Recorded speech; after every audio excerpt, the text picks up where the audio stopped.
जय हिंद दोस्तों, स्वागत है आपका यूनाइटेड लर्निंग के इस ऑनलाइन प्लेटफॉर्म पर। तो हम कंटिन्यू करते हैं प्रीवियस ईयर एनडी के आगे के क्वेश्चंस। देख, तो पहला क्वेश्चन हमारा है आयोडाइज सॉल्ट इज। जो आयोडाइज सॉल्ट होता है वो होता क्या है? पहला है mixture of potassium iodide and common salt, mixture of molecular iodide and common salt, compound formed by the combination of potassium iodide and common salt, compound formed by the combination of molecular iodide and common salt। तो जो iodise salt होता है वो होता है आपका potassium iodide with common salt यानी NaCl। तो potassium iodide with common salt यानी आपका हो जाए compound formed by the combination of potassium iodide with common salt, that is called iodized salt। iodized salt हमारी बॉडी के लिए बहुत इंपॉर्टेंट होता है क्योंकि इसमें हमारी जो थायराइड ग्लैंड जो होती है क्या करती है, थायरॉक्सिन हार्मोन्स को सिक्रीट करती है। और जब आयोडीन की कमी हो जाती है, डेफिशिएंसी हो जाती है, तो हमें ये इम्बैलेंस हो जाए, कौन, थायरॉक्सिन हार्मोन जो होता है इम्बैलेंस हो जाएगा और डिजीज हो जाती है, कौन सी, गोइटर, घेंघा नामक रोग हो जाता है, जिसमें गले के पास जब सूज जाता है और उसका ऑपरेशन के माध्यम से ही इलाज हो पाता है। तो थायराइड ग्लैंड जो होगा वो आयोडाइज सॉल्ट जो होता है वो हमारे थायराइड ग्लैंड को बैलेंस कर रखता है ताकि थायरॉक्सिन हार्मोन प्रॉपर सिक्रीट हो सके। और जब इसकी डेफिशिएंसी होगी तो गोइटर यानी घेंघा नामक बीमारी हो जाती है। According to the question c option सही है, potassium iodide and common salt. The next question, which of the following is the chemical process. इसमें से कौन सा केमिकल प्रोसेस है? Distillation of sea salty water. तो सॉल्टी वाटर का distillation हो यानी कि डिस्टिल कर रहे हैं, वापस फिर इसको सॉल्टी बना दे रहे हैं, तो ये आपका फिजिकल प्रोसेस है, केमिकल प्रोसेस नहीं है, तो गलत हो गया। क्रिस्टलाइजेशन ऑफ इम्प्योर सॉल्ट का क्रिस्टलाइजेशन करिए, वापस उसमें कन्वर्ट कर देंगे, तो फिजिकल प्रोसेस में आएगा, केमिकल में नहीं आएगा। Production of iodine from seaweeds, तो ये आपका सही है, ये आपका केमिकल प्रोसेस है। आयोडीन ऑब्टेन करना सीवीड्स से, तो सीवीड्स यानी समुद्र तल से जब आयोडीन ऑब्टेन करते हैं तो केमिकल प्रोसेस है, वापस उसमें कन्वर्ट नहीं कर सकते। तो केमिकल प्रोसेस वो प्रोसेस होता है जिसमें नया सब्सटेंस फॉर्म हो, ठीक है, जो परमानेंट चेंज हो, ठीक है, परमानेंट जो नया सब्सटेंस फॉर्म हो, वो हमारा केमिकल प्रोसेस होता है। According to question c option आपका यहां पर सही है। सब्लिमेशन ऑफ आयोडीन, तो ये भी आपका नहीं होगा। तो केमिकल प्रोसेस में कौन सा है, production of iodine from seaweed. Now the next question, which one of the following statement regarding the property of mixture and compound is not correct। Mixture और कंपाउंड से संबंधित कौन से स्टेटमेंट सही नहीं है? A mixture show the property of its constituent, but the property of compound are entirely different from its constituent। ठीक है, तो mixture show the property of its constituent property show करता है, लेकिन जो कंपाउंड होता है वो अपने कंस्टिट्यूएंट प्रॉपर्टी से डिफरेंट होगा। बिल्कुल सही है, एकदम सही है, ये ऑप्शन सही है। गलत पूछ रहा था, ये सही वाला है, तो इसमें कोई दिक्कत नहीं, ठीक है। अ मिक्सचर में भी होमोजीनियस और हेट्रोजीनियस, मिक्सचर होमोजीनियस और हेट्रोजीनियस दोनों हो सकता है, but compound is homogeneous substance. तो ये स्टेटमेंट सही है, ठीक है, ये स्टेटमेंट सही है कि मिक्सचर जो होता है होमोजीनियस हेट्रोजीनियस दोनों हो सकता है। होमोजीनियस जो कंप्लीटली डिसॉल्व हो जाए उसे होमोजीनियस कहते हैं, हेट्रोजीनियस जो कंप्लीटली डिसॉल्व ना हो दैट इज कॉल्ड हेट्रोजीनियस। जो सोल्यूट और सॉल्वेंट कंप्लीटली डिसॉल्व हो जाए होमोजीनियस, जब सोल्यूट और सॉल्वेंट कंप्लीट डिसॉल्व ना हो हेट्रोजीनियस हो जाएगा। लेकिन कंपाउंड जो होता है होमोजीनियस होता है जनरली, तो सही है। The constituent of mixture can be separated by physical method, but those of compound can not be separated by physical method. ठीक है, बिल्कुल सही है कि मिक्सचर के जो कंस्टिट्यूएंट होते हैं उसको फिजिकल मेथड यानी विनोइंग हो गया, हैंड पिकिंग हो गया, उसके माध्यम से उसको अलग कर सकते हैं, जबकि कंपाउंड के जो होते हैं वो फिजिकल मेथड से नहीं हो सकते हैं, उसको हम केमिकल मेथड से उसका सेपरेशन कर सकते हैं। जैसे फ्रैक्शनल डिस्टिलेशन हो गया, ये प्रोसेस जो होगा, या क्रिस्टलाइजेशन हो गया, उसके मेथड से कर सकते हैं। तो ये आपका ये भी स्टेटमेंट जो है सही है, ये तीनों स्टेटमेंट सही है। अगला देखिए, एनर्जी इज आइदर एब्जॉर्ब और evolve during the preparation of mixture. तो भैया ये स्टेटमेंट गलत है कि जब मिक्सचर बनाते हैं, जैसे गेहूं में कंकड़ मिला रहे हैं, तो उसमें कोई एनर्जी रिलीज होगी या कोई एब्जॉर्ब होगी? नहीं, बिल्कुल नहीं। तो ये स्टेटमेंट आपका गलत हो जाएगा कि मिक्सचर बनाने में कोई एनर्जी नहीं रिलीज होती है, ना ही एब्जॉर्ब होती है, जबकि कंपाउंड बनाने में कोई ना कोई एनर्जी या तो रिलीज होगी या फिर एब्जॉर्ब होगी। तो यहाँ पे बट प्रेशन ऑफ कंपाउंड, लेकिन but not in the preparation of compound. Compound में ऐसा होता है कि जब कंपाउंड का फॉर्मेशन होता है, या तो एनर्जी रिलीज होगी या तो एब्जॉर्ब होगी। तो अकॉर्डिंग टू द क्वेश्चन ये डी ऑप्शन जो आपका ये इनकरेक्ट है। ठीक है ना। अगला क्वेश्चन देखिए, metal pipes used carry water sometime burst in winter, this is because तो जो पानी वाली पाइप होती हैं, जो मेटल की पाइप होती हैं, जब ठंडियां आती तो ब्रस्ट कर जाती हैं, ऐसा क्यों? फट जाती हैं, ऐसा क्यों होता है?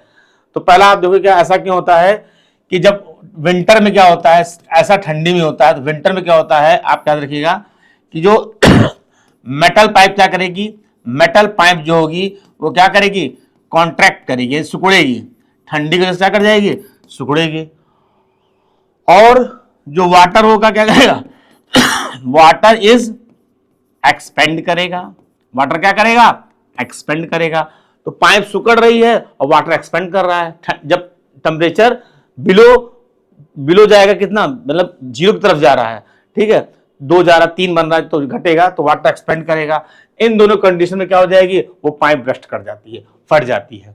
ठीक है, तो वाटर के बारे में याद रखिएगा, इसलिए जो कुछ पॉइंट बता रहा हूं कि वाटर की जो वाटर डेंसिटी जो होती है, वाटर डेंसिटी मैक्सिमम होती है, मैक्सिमम एट 4 डिग्री सेंटीग्रेड पर मैक्सिमम होती है, डेंसिटी मैक्सिमम होती है, वॉल्यूम मिनिमम होता है, याद रखिएगा वॉल्यूम मिनिमम होता है, पहला पॉइंट। दूसरा, जब हम क्या करते हैं 4 से यानी 4 डिग्री सेंटीग्रेड से 4 degree centigrade to 0 degree centigrade की तरफ बढ़ते हैं, 4 से 0 की तरफ जाएंगे, तो वाटर क्या करेगा, एक्सपेंड करेगा, वाटर क्या करेगा, एक्सपेंड करेगा। एक पॉइंट और याद रखिएगा, तीसरा पॉइंट बता रहा हूं कि जब आप 4 से 100 की तरफ जाएंगे, टेम्परेचर बढ़ाएंगे, तो भी वाटर क्या करेगा, एक्सपेंड करेगा, वाटर क्या करेगा, वाटर एक्सपेंड करेगा। तो 4 से 4 जब तक टेम्परेचर बढ़ेगा, 4 से 100 की तरफ जा रहे हैं तो भी वाटर एक्सपेंड करेगा, उसके बाद 0 से 4 की तरफ जा रहे हैं तो भी वाटर क्या करेगा, एक्सपेंड करेगा। और वाटर की डेंसिटी मैक्सिमम होगी 4 डिग्री सेंटीग्रेड पर, और वॉल्यूम क्या होगा, मिनिमम होगा। ये पॉइंट याद रखना। अब आते हैं question, water expand when it freeze, बिल्कुल सही भैया, जब टेम्परेचर घटाओगे तो वाटर क्या करेगा, एक्सपेंड फ्रीज होगा, एक्सपेंड करेगा, फ्रीज होगा, और वो पाइप होगी वो क्या करेगी, कॉन्ट्रैक्ट सिकुड़ेगी और वो ब्रस्ट कर जाएगी। तो ये आपका ए ऑप्शन सही हो जाएगा, ए ऑप्शन आपका सही हो जाएगा। Metal contract more than water, outside of the pipe water contract more than inside, metal expand more than water. ये सारे स्टेटमेंट गलत है, आपका ए ऑप्शन यहां पर सही है। अगला देखिए, which one of the following is the main ingredient of cement.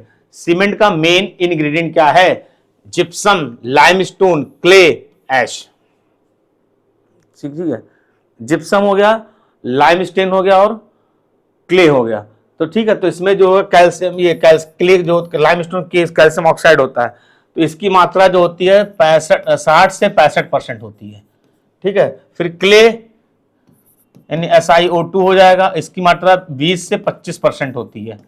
ठीक है, उसके बाद हमारा होता है सिलिका हो गया, SiO2 हो गया, Al2O3 होता है, इसमें Al2O3 होता है, ये आपका 3 से 4% होता है। फिर आपका हो जाएगा Mn, मैग्नीज होता है इसमें, ये भी 2 से 3% हो जाएगा। ठीक है, तो ये है, तो पूरा मेन कंस्टिट्यूएंट कौन सा आ गया, ये आपका लाइमस्टोन, कैल्शियम ऑक्साइड, तो कंपोजिट कैल्शियम ऑक्साइड होता है, सिलिका होता है, एल्यूमिनियम ऑक्साइड होता है, मैग्नीज होता है, आयरन भी Fe भी होता है इसमें। ठीक है, 1 से 2% इसमें हो जाएगा। बाकी आपका जिप्सम ऐड करते हैं, जिप्सम को कोई परसेंटेज उसका नहीं होता है जो उसको कंसीडर किया जाएगा। तो इसमें लाइमस्टोन की मात्रा सबसे ज्यादा 60 से 65% लाइमस्टोन होता है, याद रखिएगा। तो आपका बी ऑप्शन यहां पर सही है, जिसको हम चूना बोलते हैं, चूना पत्थर। ठीक है ना। अगला क्वेश्चन, ग्लास क्या है, क्रिस्टलाइन सॉलिड, आयनिक solid, elastic solid, vitrified solid. तो ग्लास क्या है? Vitrified solid. अब होता क्या है? तो ग्लास के बारे में सुना होगा आपने। ग्लास क्या है? It is amorphous solid. कहा सुना होगा? अमॉर्फस सॉलिड होता है, ठीक है। इसके बाद ग्लास पर it is super cooled liquid कहते हैं इसको, सुपर कूल्ड लिक्विड कहा जाता है इसको, ठीक है, ठीक है, सुपर कूल्ड लिक्विड कहते हैं। इट इज विट्रीफाइड सॉलिड कहा जाता है इसको, विट्रीफाइड। तो ऐसा क्यों होता है? तो पहले ग्लास को हम हाई टेम्परेचर पर इसको क्या करते हैं? गर्म करते हैं। जब हाई टेम्परेचर पर गर्म करेंगे तो क्या होगा? मॉल्टन फॉर्म में कन्वर्ट हो जाएगा, और ठीक है, मॉल्टन फॉर्म और टेम्परेचर अकॉर्डिंग अपने शेप फॉर्म करेगा, और फिर तेजी इसको ठंडा करेंगे। तो तेजी से जब ठंडा करते हैं, इसलिए इसको हम जो है सुपर कूल्ड लिक्विड और अमॉर्फस सॉलिड कहते हैं। और जो तेजी से गर्म करके और फिर तेजी से जब ठंडा करते हैं, तो उससे जो सॉलिड फॉर्म होता है, ऐसे सॉलिड को हम क्या कहते हैं? विट्रीफाइड सॉलिड या विट्रीफाइड ग्लास कहते हैं। तो आपका डी ऑप्शन यहां पर सही हो जाएगा। डी ऑप्शन यहां पर ये करेक्ट हो जाएगा। Solution in test tube containing H2 or aqueous NaOH can be differentiated with the help of red litmus, blue litmus, sodium carbonate, HCl। तो क्या है भैया? एक टेस्ट ट्यूब, इसमें क्या लिया गया है? वाटर है और NaOH है। तो समझे पहले क्या है? वाटर जो है वो आपका न्यूट्रल है। वाटर क्या है? न्यूट्रल है, ना एसिडिक है ना ही बेसिक है। लेकिन जो NaOH क्या है? ये बेस है। NaOH क्या है? बेस है। तो हमको डिफरेंशिएट करना है, तो क्या करेंगे? तो बेस क्या होगा? बेस जो होगा, अगर बेस है तो इसमें क्या करें कि पता कर लें। तो अगर हम इसमें क्या डालेंगे? Red litmus. क्या डालेंगे इसमें?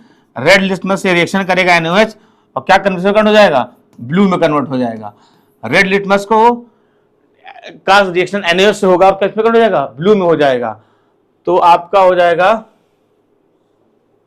Help of red litmus, blue litmus. तो हमने अगर रेड लिटमस डाला है इसमें, तो ब्लू में कन्वर्ट हो जाएगा। तो आपका ए ऑप्शन यहां पर सही हो जाएगा। ये रेड लिटमस पेपर डाला और ब्लू में क्या हो जाएगा? कन्वर्ट हो जाएगा। तो आप आइडेंटिफाई कर लेंगे, ठीक है। तो अगर बेस होगा तो रेड लिटमस को क्या कर देगा? ब्लू कर देगा। तो आपका ए ऑप्शन यहां पर सही हो जाएगा। अगला देखिए, a student heated some sulphur को हीट कर रहा है, तो किसकी? ऑक्सीजन कराएगा। तो क्या बनाएगा? हीट मतलब ऑक्सीजन से कराएगा। गर्म करना है, ऑक्सीजन से होगा। Collect the gas X which among the following is the correct about X। तो SO2 बनाइए, X जो हमारा है, ये X हमारा ये है, SO2 बना दिया। तो X is SO2 and it turn moist litmus to blue. Moist litmus to blue में कन्वर्ट कर। अच्छा, SO2 याद रखिए। SO2 क्या है? SO2 भी याद रखना है। SO2 किस नेचर का है? एसिडिक नेचर का होता है, याद रखिएगा। SO2 क्या होता है? एसिडिक। कैसे? क्योंकि अगर वाटर की रिएक्शन करा देंगे इससे, SO2 से, तो बना देगा आपका H2SO3 सल्फोनिक एसिड बना देगा, H2SO3 बन जाएगा। एसिडिक नेचर का हो गया। एसिडिक नेचर का हो गया तो ये लिटमस को ब्लू में कर देगा? नहीं। एसिडिक है तो क्या करता है? एसिडिक होता है तो ब्लू से रेड होता है। तो ये ऑप्शन गलत हो जाएगा। SO3 अपने आप कट गया क्योंकि SO2 बना रहा है। X is SO2 and turn moist litmus to red. हाँ, रेड में कन्वर्ट कर दो, बिल्कुल सही है। तो ये आपका हो जाएगा कि SO2 X जो SO2 है, और ये मॉइस्ट लिटमस मतलब कि जो है ब्लू लिटमस पेपर को कर देगा? ये रेड में कन्वर्ट कर देगा। ब्लू टू रेड हो जाएगा, क्योंकि अगर हम वो ऐसे एसिडिक है तो आपको ब्लू से रेड में मिलेगा, SO3 बनेगा नहीं। तो सी ऑप्शन यहाँ पे according to the question c option आपका यहाँ पर सही है। आगे देखिए, human stomach produces X which help in the digestion of food. X क्या है? तो X हमारे पेट में जो एसिड पाई जाती है, कौन पाई जाती है? HCl पाई जाती है, हाइड्रोक्लोरिक एसिड। क्या काम करती है? तो HCl क्या करती काम? HCl क्या काम करेगी? तो डाइजेशन ऑफ फूड, क्योंकि इसका pH बहुत लो होता है। तो और क्या काम करेगा?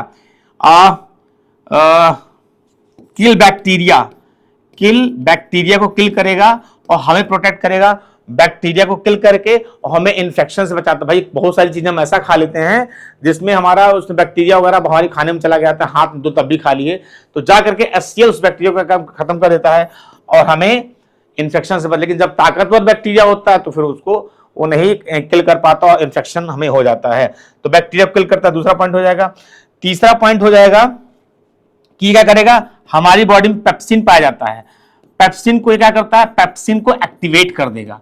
अब जब पेप्सिन एक्टिवेट हो जाएगा तो जो पेप्सिन एक्टिवेट होगा वो क्या करेगा, प्रोटीन को डाइजेस्ट करेगा, प्रोटीन को क्या करता है, डाइजेस्ट करता है। कौन, तो हमारी बॉडी में जो पेप्सिन पाया जाता है, pepsin that is type of enzymes, तो क्या करता है, ये क्या करता है, ये हमारा प्रोटीन को डाइजेस्ट करता है, तो वो उसको एक्टिवेट कौन करता है, दैट इज HCl करता है। तो 3 पॉइंट हो गए HCl के रिलेटेड जो इंपॉर्टेंट है।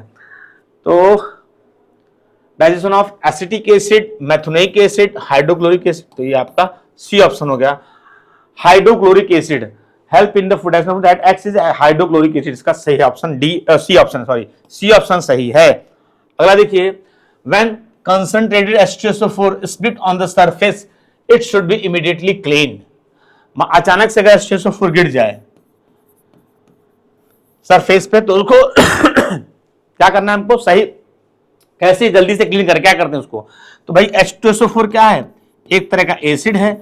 अब इसको हम क्या कर दें कि उसमें कपड़े से साफ कर दें, कोल्ड वाटर साफ कर दें, सोडियम कार्बोनेट से कर दें, या BSL2 बेस सोडियम कार्बोनेट, तो सोडियम कार्बोनेट तरह का बेस है भैया, अगर एसिड गिर गए तो बेस से कराइए, Na2CO3 उस पर हमने ऐड ऑन कर दिया, जो क्या कर देगा, उसको बना लेगा हमारा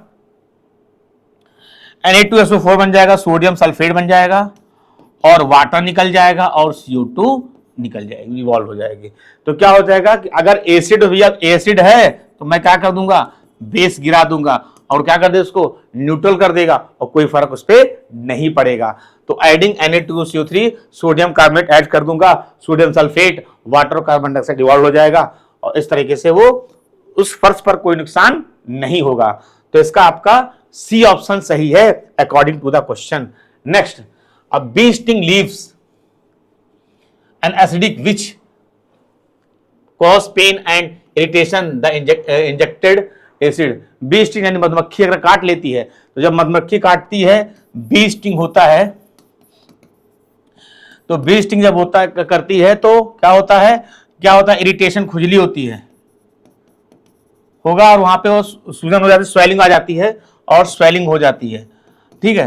तो बी स्टिंग जो होता है, या तो बी स्टिंग जो वो रिलीज करती है, कौन सी एसिड करती है, methanoic acid, HCOOH, methanoic acid release करती है। और मैथनोइक एसिड को हम लोग और क्या कहते हैं, कॉमन नेम इसका क्या है, फॉर्मिक एसिड, क्या कहते हैं इसको, फॉर्मिक एसिड, नीटल लीव में पाई जाती है, और बी स्टिंग से रिलीज होती है।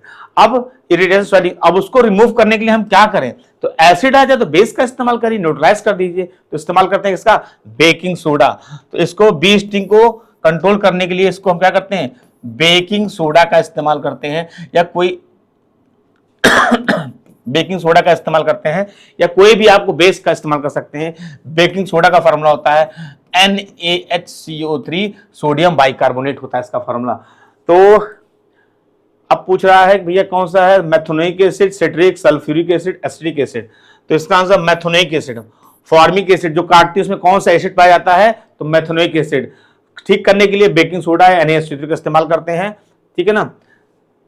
सिट्रिक एसिड जो होता है वो आपका लेमन में पाया जाता है।